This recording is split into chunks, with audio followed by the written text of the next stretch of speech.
Welcome to Living Lynn. Today we're going to make something that it could be a muffin or it could be a cupcake. We're going to let you decide. It is carrot cake, and let's just get making them.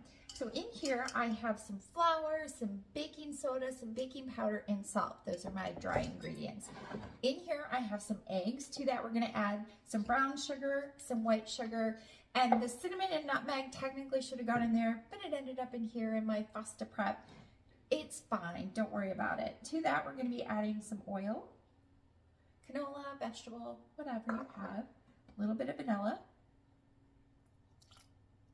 Okay, and then I didn't have any applesauce. This calls for applesauce, so I just took an apple and added a little bit of water and pureed it because it's supposed to be unsweetened anyway, and we need about a half a cup.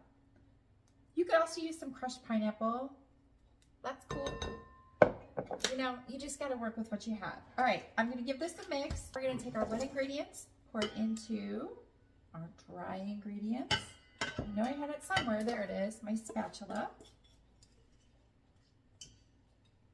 Okay, and this is typically with carrot cake, you're going to fold this. You do have those spices, that cinnamon and nutmeg. What I love about this recipe too is it's somewhat flexible.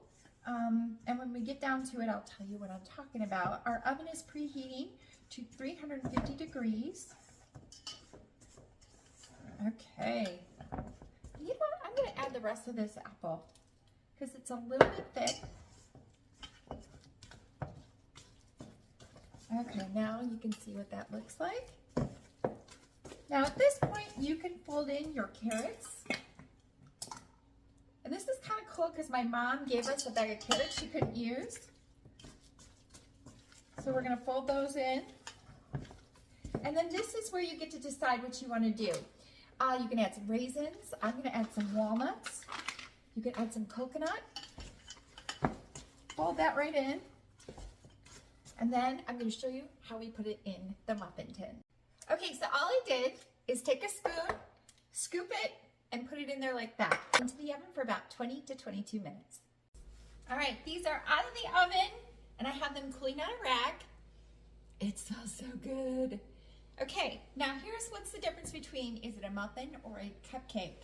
Serve it just like this. It would be a fantastic muffin, but I have a sweeter tooth, so I'm going to be using some cream cheese frosting when these cool, and I'm gonna make it more of a cupcake.